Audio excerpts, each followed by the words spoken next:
They begged him. They cried for him. But love, oh love, made Timothy blind. He married the beauty every man ran away from. And on their honeymoon, she turned into an angel, or so he thought, until the marks began to crack. And what lay beneath, no man was born ready for. Welcome back to African Stories, Folktales and Jokes, where every tale is a mirror, every twist a lesson, and every ending unforgettable. Don't just listen, feel the story. Don't just watch, join the journey. Hit that subscribe button and turn on your notification bell, because missing even a second might just cost you the truth. Let the story begin. The honeymoon was like a dream wrapped in silk and scattered with roses. Arewa, Timothy's newly wedded wife, had arranged every detail down to the scent of the sheets. The resort was nestled in a secluded part of the country, a breathtaking oasis of calm and extravagance, where the trees seemed to hum love songs and even the breeze whispered affection. Timothy, despite the shaky moment before the wedding, began to breathe easier. He felt foolish for ever doubting her. Arewa was not just loving, she was worshipful. She laid his clothes, served him food on her knees, with a kind of reverence reserved for royalty, and massaged his shoulders while whispering sweet nothings in his ears. Her laughter, her touch, her kisses, everything about her screamed devotion. At night, she would climb into his arms like a little girl and tell him, "You are my home, Timo. I just needed someone to be patient with me." His heart swelled. By the sixth night, Timothy found himself fuming at all those who ever warned him about Arewa. Enemies of joy, he muttered to himself while sipping freshly blended pineapple juice by the pool. He made a mental list of everyone who would need an apology letter, or at least a front row seat at his testimony night. Then one morning, as the sun cast a golden halo around a silky wrapper, he finally asked, "Babe, all this, the bookings, the staff, the exotic meals, the spa sessions, the gold bracelet you wore last night, where did the money come from? You planned this entire honeymoon, right?" Arewa was applying lip gloss in front of the mirror. She paused, looked at him. "You know," she said slowly, "it's funny how poor people always ask where money comes from, instead of being thankful for enjoyment." The word slammed into his chest like a train. Timothy blinked, unsure he had her correctly. "What did you say?" She smiled, then blew him a kiss from the mirror. "You heard me. You don't need to know everything. Just enjoy what your fine face has attracted.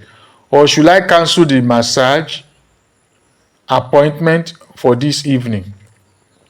He wanted to walk out. Every fiber in him screamed to confront the disrespect, the arrogance. But then he saw her reflection in the mirror. The eyes that just last night had wept while thanking him for giving her a new life. He swallowed. "I was just asking you. You are right. I should just enjoy the moment." She walked up to him, draped her arms around his neck. "That's more like it, my king, my Timothy, my reward." Her lips were soft, intoxicating, and just like that, the insult was buried under a flood of kisses and giggles.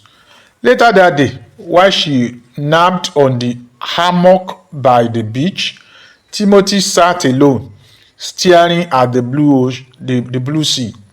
She's not perfect, he reasoned, but who is she? She'd had her battles. She's learning to love. Love is patience. He made a decision. He will visit her father when they return. He will let the man see for himself that Arewa was not a mistake. She was a misunderstood miracle. He will gather his evidence, photos, voice recordings, videos of her singing to him, cooking for him, kissing his feet playfully.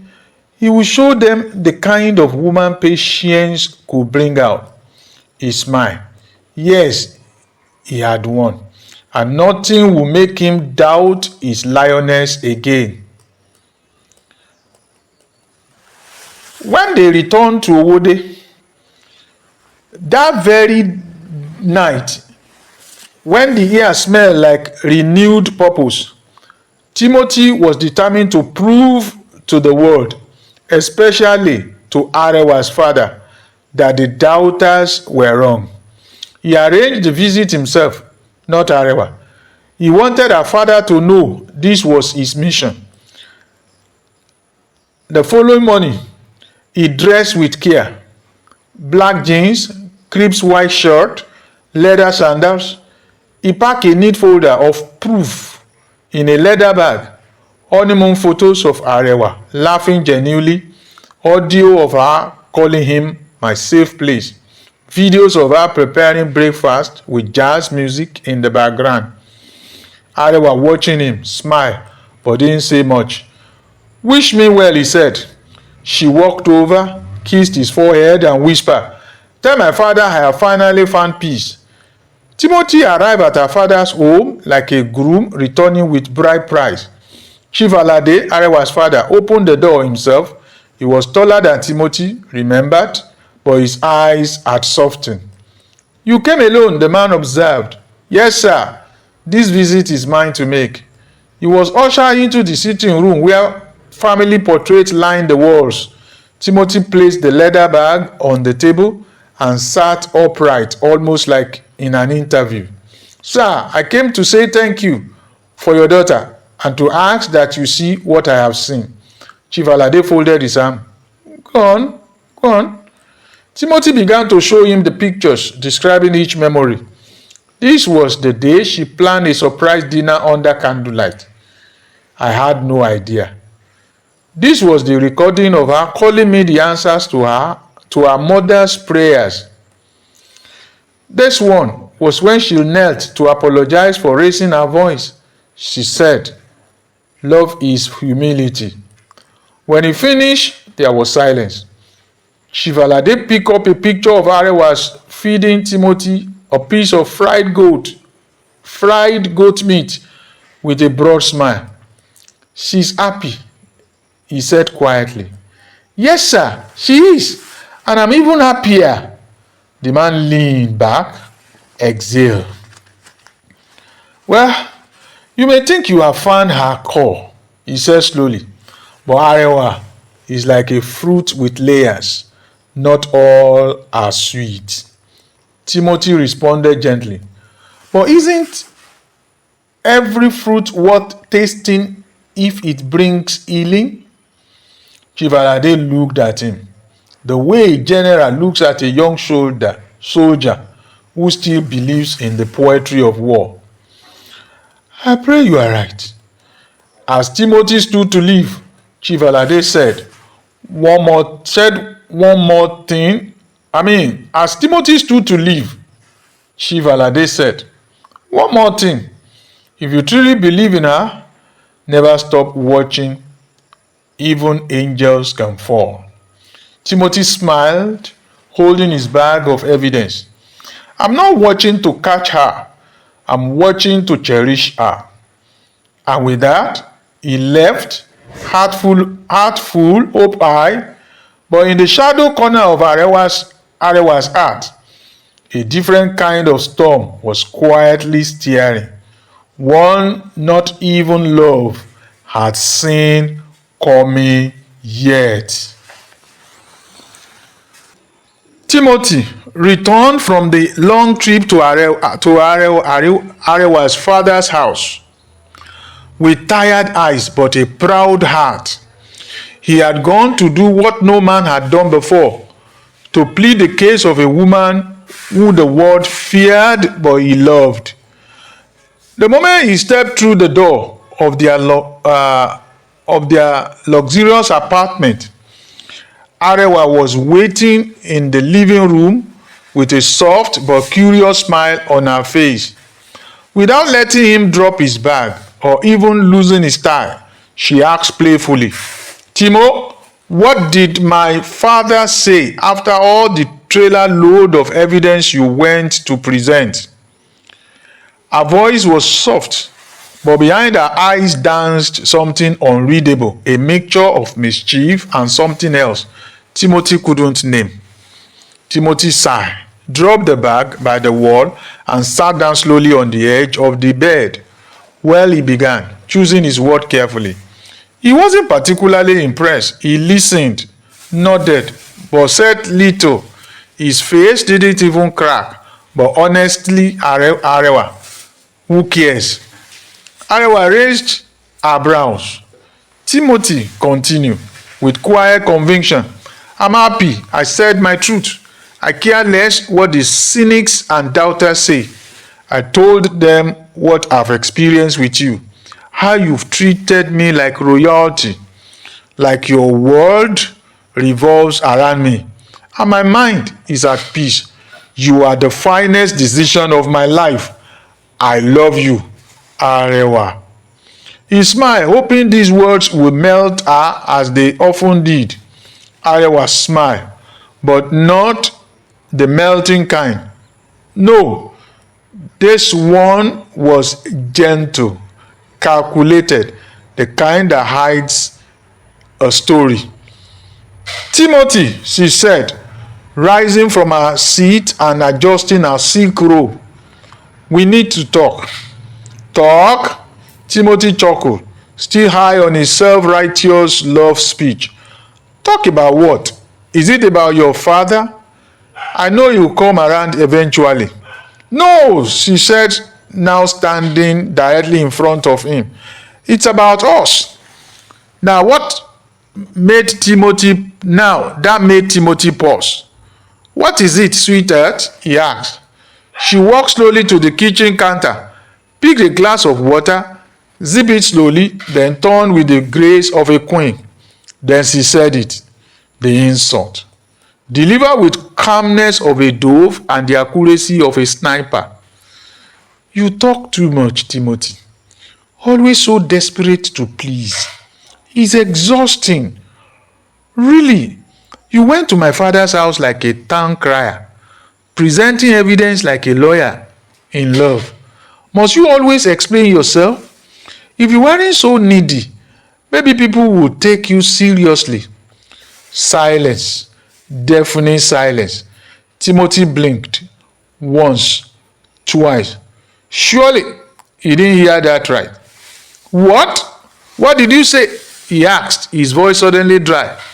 Arewa turned away as if nothing had happened and walked to the pot of jollof rice she had prepared earlier. She served him generously on his favorite white ceramic plate. "Here, eat," she said with a faint smile. "I made it just the way you like it." Timothy took the plate, but his appetite had vanished. His throat tightened.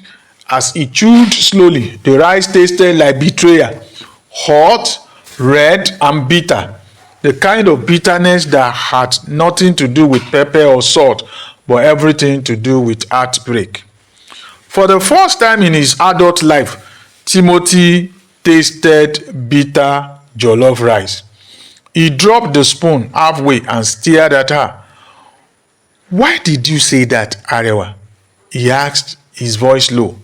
She sighed, looked at him with a tired expression, then walked over and sat beside him. "You know, I don't mean it like that," she began. "I'm just overwhelmed. Everything is too fast. Too much attention. Too much proving. Can't we just enjoy our honeymoon without you playing the martyr or the hero. He didn't respond. She leaned closer. I'm sorry. Okay. I just feel you are trying so hard to convince the world about me. And I don't need that. I need you to see me, not sell me. That part hit him hard. He looked at her, her eyes now softer, almost watery. She knew how to cry without tears, how to beg without sounding sorry, and how to break him with elegance. And Timothy, as usual, melted like butter in her grip. He nodded slowly. Maybe I just wanted to protect you, to protect us. She reached for his hand and held it. And I love you for that. But don't ever lose yourself trying to save me. He looked at the plate again. The jollof rice still tasted bitter, but he took another spoonful anyway. Maybe love really was madness. Or maybe it was pride pretending to be understanding.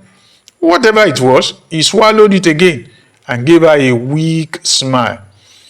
Next time, just talk to me nicer, he mumbled. She laughed softly, then pulled him into a hug. Eat, Joe, she whispered into his ear. Tomorrow I'll make you something sweeter. No bitter words. Promise. He nodded again. And deep inside, he prayed it was true. But as the night wore on and the candle flickered in their room, Timothy couldn't shake the feeling that the real honeymoon had just ended and the real marriage was about to begin.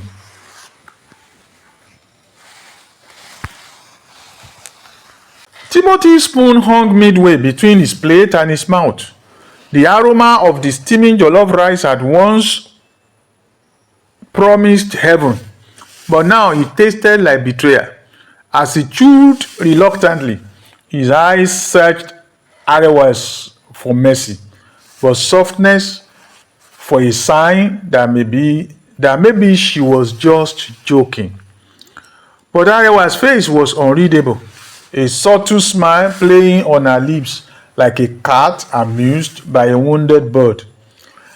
I told you we need to talk, she repeated calmly, as if she hadn't just delivered a slap in the form of a sentence moments ago. Timothy slowly dropped his spoon. Arewa, I can't believe you said that. She looked at him and leaned back gently into the chair, her gown falling elegantly around her like she was royalty sitting in judgment. Oh, you are still not seeing the hurt, really? Timothy blinked. She leaned forward, elbows resting on the table. Look, Timothy, you better develop a thick skin to absorb my insults. That's me. You knew this from day one when you approached me with your shaky voice and offered me friendship. Remember what I told you? That I will show you Pepe if you didn't impress me with your gifts. His lips parted, but no word came out. Have you forgotten, Timothy? She continued, her eyes gleaming with polished ons. That incident at the restaurant, when I made you pay for 5 of my friends and then left you stranded. That was my own way of testing if you were my type. I needed to see if you could tolerate not only my beauty but also my madness. Timothy finally found his voice. That's not a test. That's cruelty. Arewa chuckled. Tomato, test, cruelty.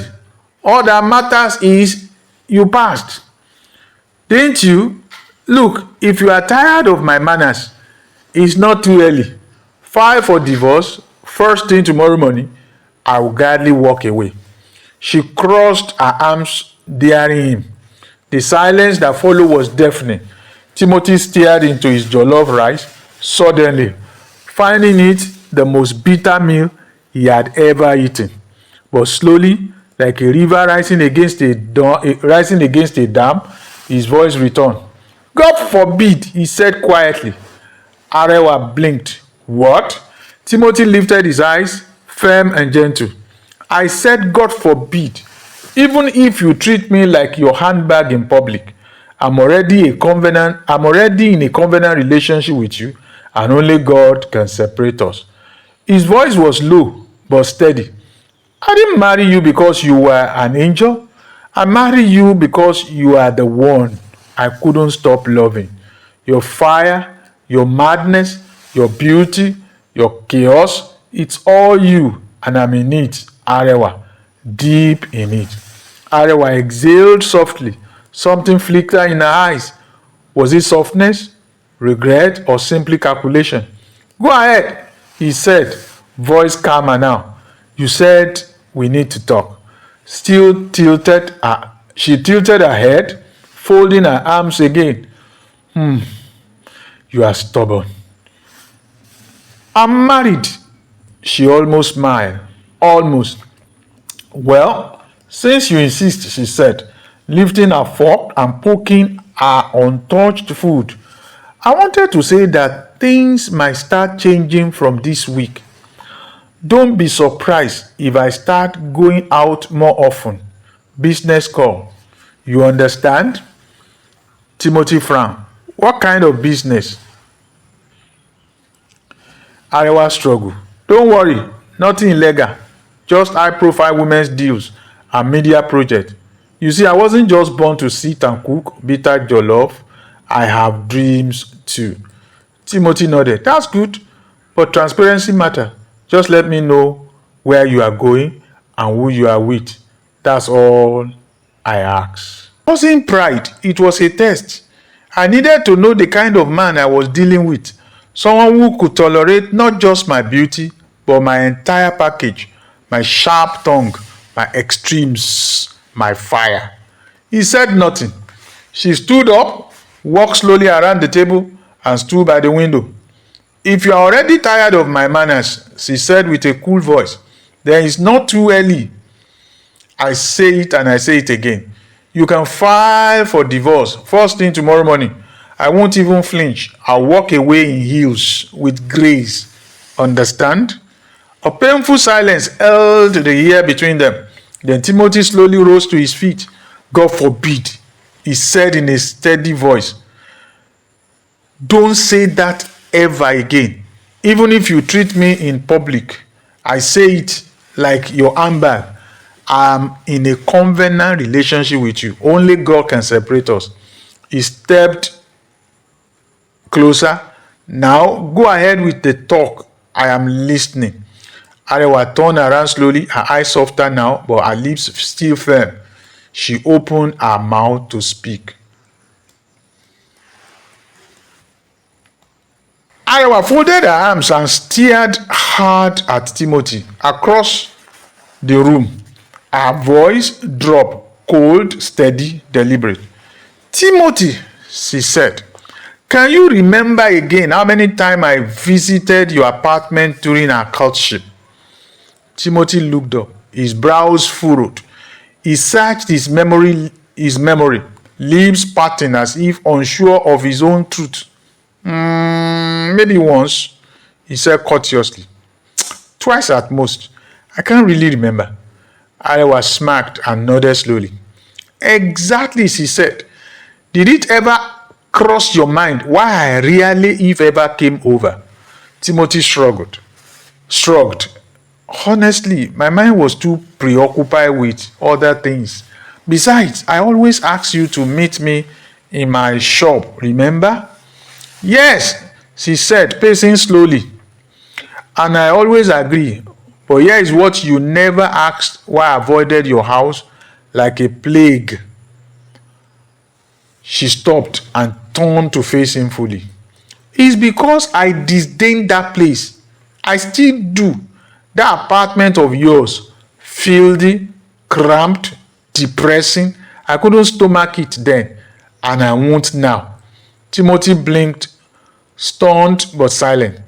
I never complained before, she continued, her voice sharper now, because I knew I could fix it after the wedding. And now that we are married, let me be clear. She walked up to him, inches away, Her perfume lingered in the air like defiance. After this honeymoon, we are not going back to your rat roll of a house. She paused. We are relocating to my apartment. There was silence. Then she raised her brow, lips curled slightly with challenge. And what must you say, Timo? Timothy stared at her, heart racing. 2 weeks had passed since their return from the honeymoon. The spark of the wedding had barely cooled, yet the air inside their new apartment already carried the scent of tension. It was a beauty place, no doubt.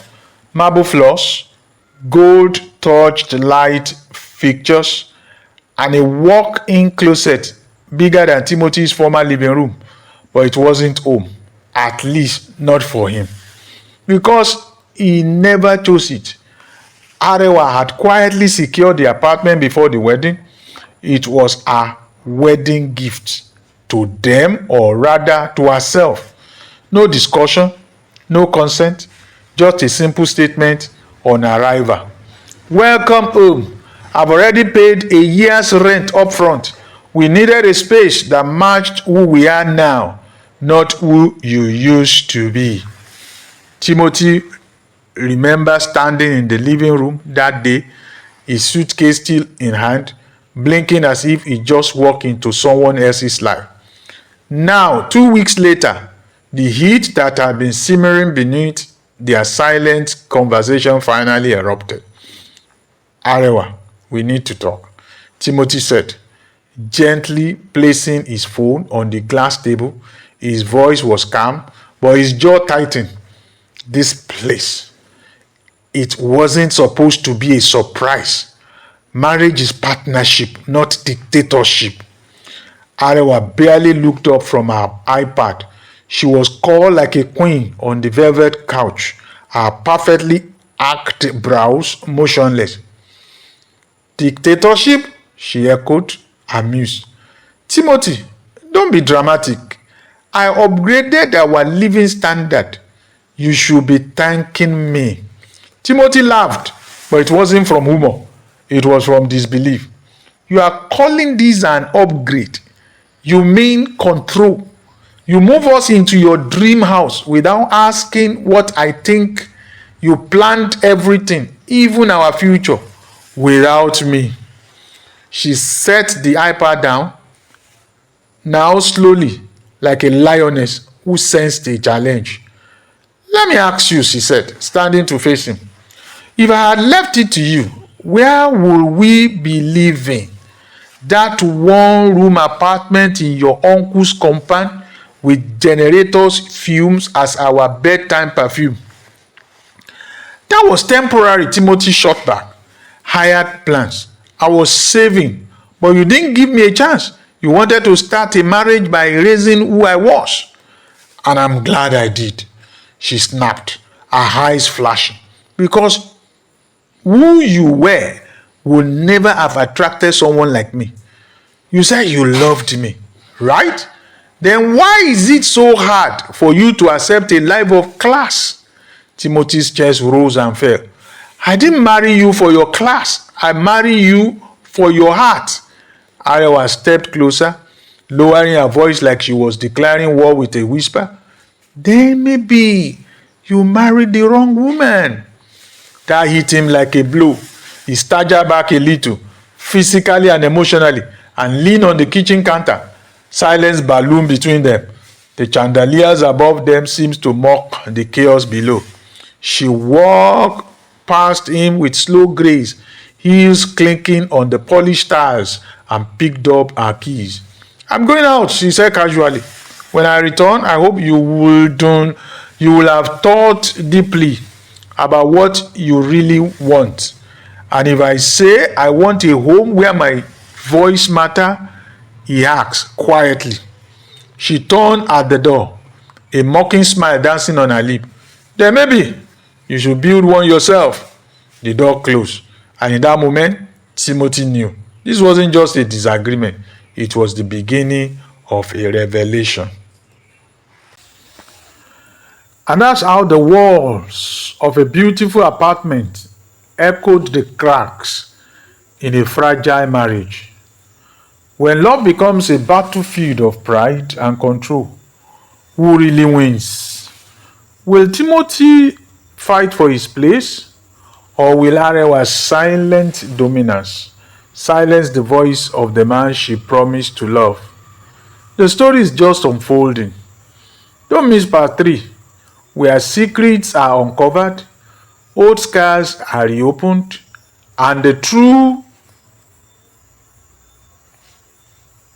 cost of marrying a queen in her own castle is finally revealed.